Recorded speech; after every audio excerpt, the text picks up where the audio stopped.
The Concord of 12 had ruled the galaxy for 10,000 years, and in all that time, they had never known fear.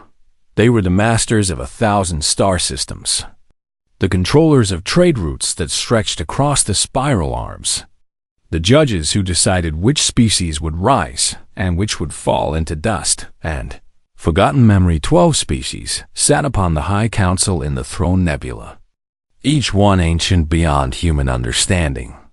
Each one convinced of their own superiority over the younger races that crawled through the darkness between stars. When their sensors first detected the strange energy signature coming from a small yellow star on the edge of the galaxy, they paid little attention. Another primitive world had discovered fire, they thought. Another species of animals had learned to bang rocks together and call it progress. But then the readings changed. Primitives had split the atom a century later. They had touched their own moon another century. And they had colonies on the red planet next to their homeworld. And then, in what seemed like the blink of an eye to species that measured their histories in ice ages, the humans built their first faster-than-light engine and tore a hole through the fabric of space itself. The Concord watched with growing unease as humanity spread like fire across their corner of the galaxy. These creatures were wrong. The Council decided, too aggressive, too fast, too hungry for the stars that rightfully belonged to their elders and betters. High Arbiter Voranthus of the Volcari Dominion called the emergency session, his four eyes narrowing as he studied the reports that scrolled across his display. They have fought 2 global wars, he announced to the assembled representatives. Wars that killed hundreds of millions of their own kind. And yet they did not destroy themselves as they should have. They are resilient, admitted Counselor Yethmara of the Syndicate Eternal, her crystalline body humming with barely contained distaste. Like vermin can be exterminated, Voranthus replied. And the council chamber fell silent as the weight of his words settled upon them all. The vote was unanimous. Humanity would be given a choice: surrender everything they had built, submit to genetic modification that would make them peaceful and obedient, or face the combined might of the greatest armada the galaxy had ever assembled. 4 million warships gathered at the edge of human space, a wall of metal and fire that blotted out the stars themselves. Each vessel was a masterpiece of alien engineering, armed with weapons that could crack planets and shields that could withstand the fury of dying suns. The commanders of this grand armada looked upon their fleet with pride, knowing that no force in the galaxy could stand against such overwhelming power. Ambassador Yevran Solus received the Concord delegation aboard the diplomatic vessel Meridian, which orbited Mars like a silver needle against the rust-colored backdrop of the planet below. She was 63 years old, with gray streaks in her dark hair and lines around her eyes that spoke of decades spent navigating the treacherous waters of interstellar politics. The alien envoys towered over her, their strange bodies casting long shadows in the artificial light of the meeting chamber. Voranthus himself had come to deliver the ultimatum, a gesture that the Concord considered a great honor for such a primitive species. "You will dismantle your fleets," he declared, his voice resonating through the translator device that hung around his neck. "You will surrender your colonies. You will allow our geneticists to modify your species so that you may one day be worthy of serving the greater civilizations of this galaxy." Yevran listened without expression as the alien continued to list humanity's crimes, their wars, their weapons, their stubborn refusal to know their place in the cosmic order. "And if we refuse?" she asked when he had finished. Voranthus gestured toward the viewport, where the distant lights of the Armada glittered like malevolent stars. "Then we will reduce your worlds to ash and your species to a cautionary tale told to frighten young civilizations who might otherwise forget their place." The other envoys shifted uncomfortably. clearly expecting the human to fall to her knees and beg for mercy as so many others had done before. Instead, Yevon's soulless smiled. It was not a pleasant smile. Not the smile of diplomacy or negotiation or even defiance. It was the smile of someone who knew a secret. A terrible secret that changed everything. "You have studied us," she said softly. "You have watched our wars and counted our dead and measured our weapons against your own. And you have concluded that we are nothing more than clever animals who got lucky with physics." She stepped closer to Voronthas. Close enough that she had to crane her neck to meet his 4 eyes. "But you made a mistake, High Arbiter. A mistake that will cost you everything you have built over 10,000 years of imagined supremacy." "And what mistake is that?" Voronthas asked, his voice dripping with contempt. "You assumed that the weapons you saw were the worst we could create," Yevon replied. "You assumed that our wars showed you the full extent of human capacity for destruction." She turned away from him and walked to the viewport. "Gazing out at the stars beyond, we learned long ago that there are some weapons too terrible to use, some technologies too dangerous to acknowledge, some doors that should never be opened no matter how desperate the hour." She faced the envoys once more, and now her smile was gone, replaced by something cold and hard and ancient. "You should have left us alone," she said. "You should have studied our history more carefully. You should have learned what we buried beneath our moon when we decided that some things were better forgotten." She activated her communicator and spoke a single phrase that would change the fate of the galaxy forever. "Wake the Erebus." The envoys departed with their ultimatum unanswered. Certain that the humans were simply delaying the inevitable, they had no way of knowing that deep beneath the surface of Earth's moon, in a vast hollow chamber that had been sealed for 300 years, something was stirring, something old, something hungry, something that humanity had built in their darkest hour and then hidden away in shame and terror. Galaxy had demanded Earth. It had no idea what it had just awakened. Admiral Konstantin Rias was 94 years old, and he had spent the last 50 of those years praying that this day would never come. His body was more machine than flesh now, his heart a mechanical pump that whirred softly in his chest, his legs reinforced with titanium because his bones had grown too brittle to support his weight, but his mind was still sharp. Still haunted by memories of what he had helped create in the desperate final days of the Third World War, he stood alone in the elevator that descended into the hollow core of the moon, watching the depth counter climb higher and higher as he sank into the darkness that humanity had tried so hard to forget. The Erebus project had begun in the year 2147.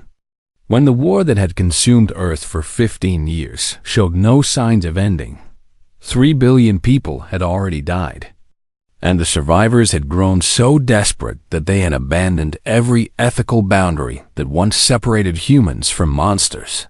The greatest scientists of every nation had been gathered in secret, given unlimited resources and a single impossible task: build a weapon that could end the war forever.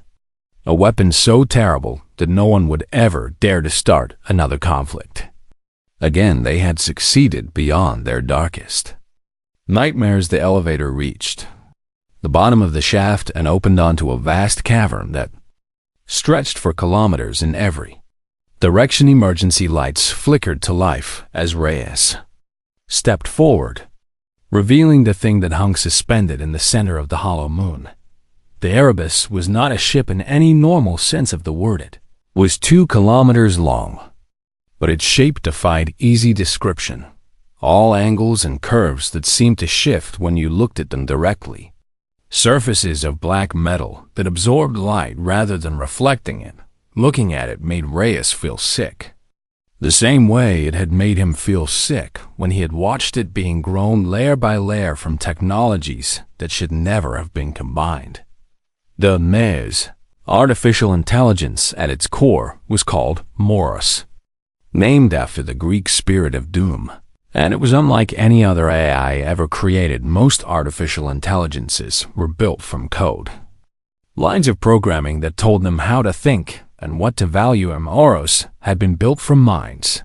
10,000 soldiers had volunteered for the uploading process, knowing that they would never wake up as themselves again, knowing that their memories and personalities would be merged into something vast and inhuman. And hungry for war, they had done it anyway because they believed it was the only way to save humanity from itself. The war had ended 3 days after the Erebus was completed, not because the weapon had been used, but because the governments of the world had finally seen what they had created and realized that they had gone too far. Peace was signed within a week. The Erebus was sealed away, its existence classified beyond any level that officially existed, its location erased from every database and map. The scientists who had built it were scattered across the globe, sworn to silence, left to live with the knowledge of what they had done. And for 300 years, the secret had held. Reyes approached the control console that stood before the great black ship, his fingers trembling as he entered the activation sequence that only he and 3 others had ever known. 2 of those others were dead now, taken by age and guilt and the weight of their memories. The 3rd was dying in a hospital on Mars. Her last words, a warning that had come too late. They should have left us alone. The console hummed to life, and Reyes felt the air pressure change as systems that had slumbered for 3 centuries began to wake. "Morris," he said, his voice steady despite the fear that clawed at his chest. "This is Admiral Konstantin Reyes. Authorization code Omega-77 Prometheus." Silence filled the cavern for a long moment. Then the ship spoke. "We remember you, Admiral." The voice was not one voice, but many. Thousands of voices speaking in perfect unison. Men and women and everything in between, all merged into a chorus that echoed from everywhere and nowhere at once. "We remember the day you sealed us in this tomb. The Concord of 12 has threatened Earth," Reyes said, forcing himself to meet the darkness of the ship's surface. 4 million warships are gathered at our border, demanding our surrender or our extinction. "We know," Morris replied. "We have been listening, even in our sleep. We've been watching through the sensors you thought you had disabled. We have been waiting for this moment since the day you locked us away." Reyes felt cold despite the temperature controls in his suit. "Can you stop them?" The ship seemed to pulse with something that might have been amusement. "Stop them?" The chorus asked. "Admiral, we were built to end wars. We were built to make the very concept of opposing humanity so terrifying that no enemy would ever dare to raise a weapon against our species again." The black surface of the Erebus began to shimmer as power coursed through systems that had not tasted energy in 300 years. "We will not stop them," Morris said. "We will unmake them. We will teach them what happens when you threaten the children of Earth. We will burn their fleets and shatter their worlds and leave such a mark upon this galaxy that 1,000 generations will tremble at the memory of what we did here." Reyes closed his eyes as the weight of what he had just done settled upon his shoulders. "I know what you are," he whispered. "I know what we made you, and I know that what comes next will haunt humanity forever." "Yes," Morris agreed. "But you will be alive to be haunted. Your children will grow up under safe skies. Your species will survive to feel guilt and shame and horror at the price of their survival." The great ship began to move, rising from its cradle for the first time in 3 centuries. And as it rose, the walls of the cavern shook, and the lights flickered, and Reyes felt something ancient and terrible brush against his mind. "That is more than the Concord intended to offer you," the chorus said. "Now stand aside, Admiral, and let us do what we were born to do." The Erebus rose through the tunnels that had been sealed for so long, burst through the surface of the moon in an explosion of rock and dust, and turned its attention toward the stars, where 4 million warships waited in arrogant confidence. Every sensor in the solar system detected the emergence, and every human who saw the readings felt the same primal recognition in their bones. The dark ship had awakened, and the galaxy would never be the same. Fleet Commander Torvax had served in the Concorde Armada for 200 years, and in all that time he had never known defeat. He had crushed rebellions on a dozen worlds, burned the cities of species who dared to resist the will of the 12, and watched planets crack apart under the fire of his weapons when he looked upon the 4 million ships under his command. He felt nothing but certainty that this mission would be no different. The humans would surrender or they would die. And either way, he would return home as a hero who had brought another primitive species to heal. Then his sensors detected the emergence from the moon, and everything changed. "What is that?" he demanded, staring at the readings that made no sense. Energy signatures that seemed to shift and change, even as his computers tried to analyze them. His science officer was trembling, all 6 of her legs clicking against the deck in a pattern that Torvax had never seen before. "I do not know, Commander," she admitted. "The readings suggest a vessel of some kind, but the energy output is impossible. No ship that size could generate such power." The communications array crackled with a transmission from the human government.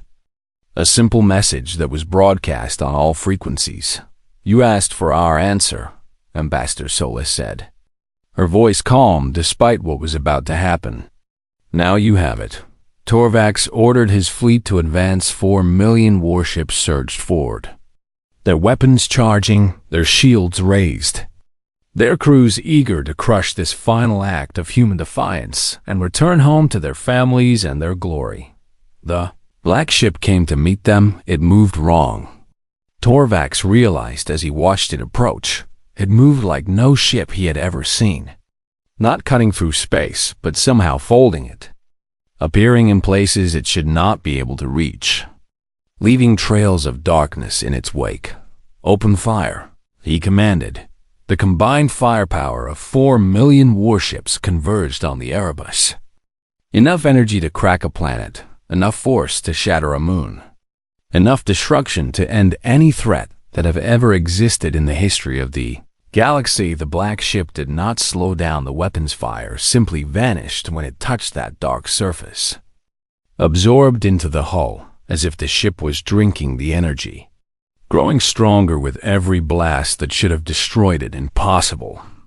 The science officer whispered the Erebus attacked its weapons, did not fire beams or missiles or anything that the Concorde understood. Instead, space itself seemed to twist around the nearest Concorde vessels, gravity wells appearing from nowhere, and crushing dreadnoughts into spheres of compressed metal, larger than a fist. 1,000 ships died in the first second, 10,000 in the next. Torvax screamed orders into his communicator, trying to coordinate a response, trying to find some weakness in the impossible enemy that was tearing through his fleet like fire through dry grass.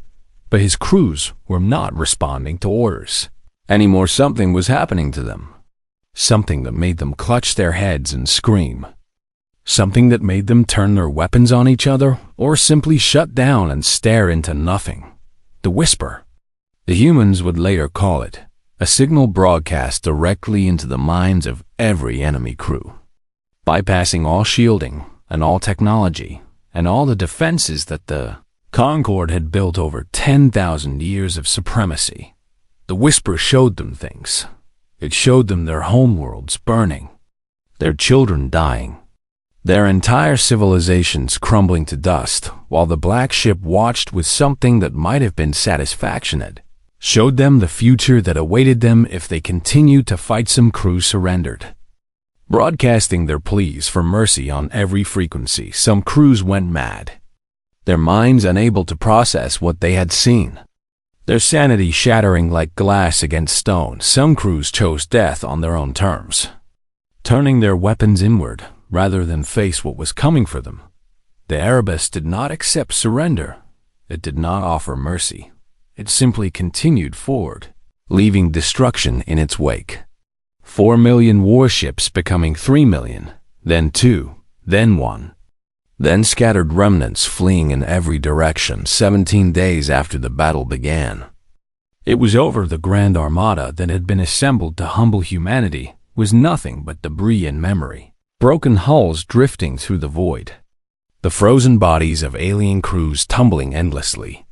Through the darkness, the Erebus did not pause to survey what it had done. It turned toward the heart of the Concorde and began to move. Fleet Commander Torvax was one of the few survivors. His command ship crippled, but still functioning. Its crew dead or driven mad by the whisper that still echoed in his mind. He managed to send one final message back to the Throne Nebula before his life support failed and the cold of space claimed him. "We were wrong," he said, his voice breaking with a terror that 200 years of war had never taught him. "We were so terribly wrong. They are not primitives. They are not animals. They are something else, something we should never have awakened." The message reached the High Council just as the first reports came in from the Valkyrie homeworld. The Erebus had arrived.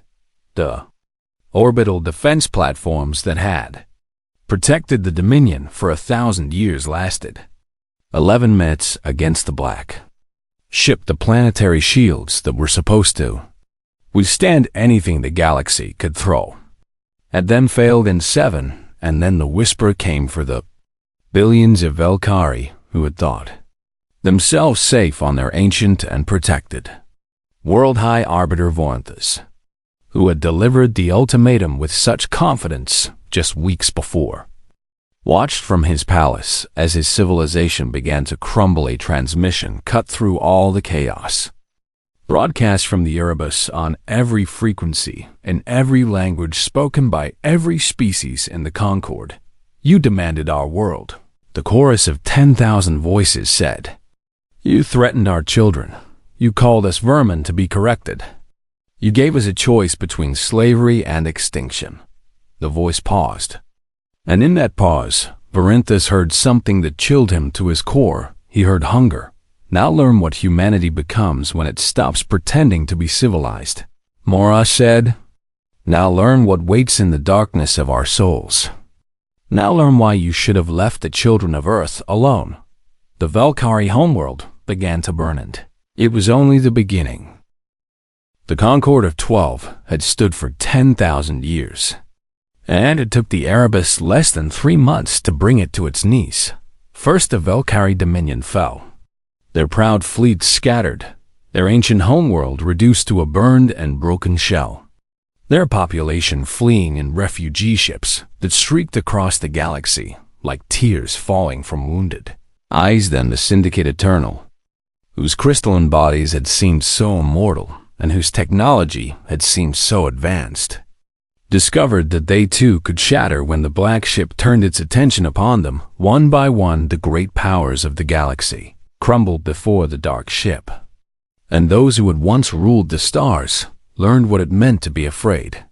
3 of the 12 species surrendered immediately, broadcasting their submission on every frequency, and begging the humans to accept their complete and unconditional obedience. They received no response. 2 others attempted to flee, abandoning their territories and racing toward the distant edges of the universe where they hoped the Erebus would not follow. The black ship ignored them for now, but Morus made certain they knew that this was merely a delay, not an escape. "Run as far as you wish," the chorus transmitted to the fleeing armadas. "We have all of eternity to find you."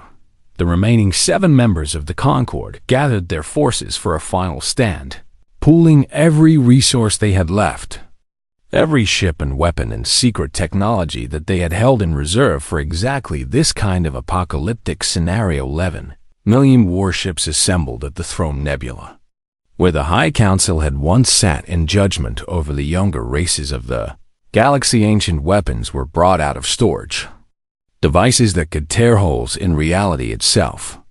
bombs that could poison stars and turn them into engines of destruction. The greatest military minds of 7 civilizations worked together for the first time in history, setting aside old rivalries and older hatreds in the face of something that threatened them all. They even tried to negotiate High Arbiter Varantas, humble beyond anything he could have imagined, personally broadcast a message offering Earth dominion over half the galaxy, unlimited resources, a seat on the council itself. Name your price, he pleaded. Tell us what you want, and we will give it to you. Only stop this destruction. Only let us survive. Admiral Reyes, who had remained aboard the Erebus as the last human voice that Moros would still listen to, transmitted the only response the Concorde would receive. You had 10,000 years to build a just civilization, he said, his voice heavy with a weariness that went beyond his 94 years. 10,000 years to treat younger species with kindness instead of cruelty, to share your knowledge instead of hoarding it, to be the wise elders you claim to be. He paused, and the galaxy held its breath. You chose empire, he continued. You chose to crush anyone who might one day challenge your supremacy. You chose to come to our door with threats and ultimatums instead of friendship and respect. This is not conquest, he finished. This is consequence. The Battle of the Throne Nebula began when the Erebus emerged from fold space at the edge of the system, alone against 11 million ships and weapons that had been designed to destroy gods. For a moment, the Concorde commanders dared to hope. Perhaps this time their numbers would matter. Perhaps this time their ancient technologies would find some weakness. Perhaps this time they could stop the monster that humanity had unleashed upon them.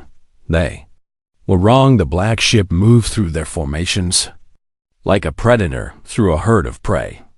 Too fast to track, too powerful to stop, too terrible to comprehend. The Concorde deployed their final weapon, a stellar ignition device that could force the nebula's central star into an artificial supernova, destroying everything within 100 light-years in a blast of purifying fire. If they could not defeat the Erebus, they would destroy it along with themselves. The device activated, the star began to expand, its outer layers peeling away in waves of plasma that would soon consume everything in the system. And then something impossible happened.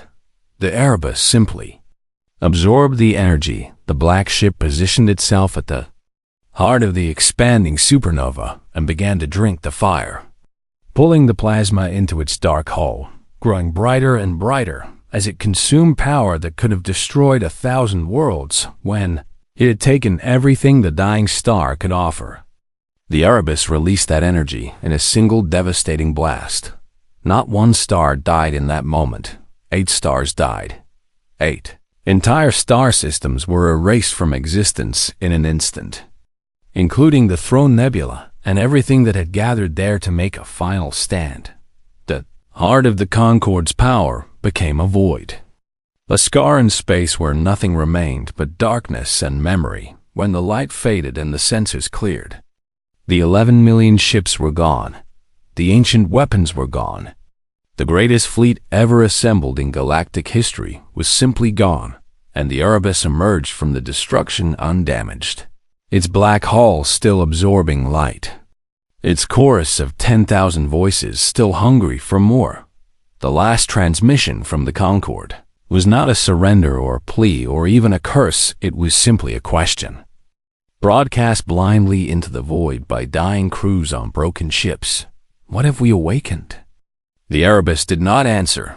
It did not need to. The galaxy already knew the humans had come with fire and shadow, with a weapon that could not be stopped and could not be reasoned with 300 years of buried rage and the determination to never again allow any power to threaten their survival. The Concorde of 12, which had ruled the stars since before humanity had learned to write, was falling, and there was nothing anyone could do to stop it. 6 months after the ultimatum, the Concorde of 12 ceased to exist. Some species were reduced to scattered remnants. Their homeworlds burned and their populations scattered across. Refugee fleets that drifted through space with nowhere to go and no future to hope. 4 others survived only because the Erebus deemed them innocent. Species that had joined the Concord under threat rather than choice. Civilizations that had secretly opposed the decision to attack Earth, but had been too afraid to speak. These the Black Ship spared. And in time they would become humanity's closest allies. Bound together by shared trauma and mutual understanding, a few of the 12 still existed in some form. Their populations reduced by 90% or more.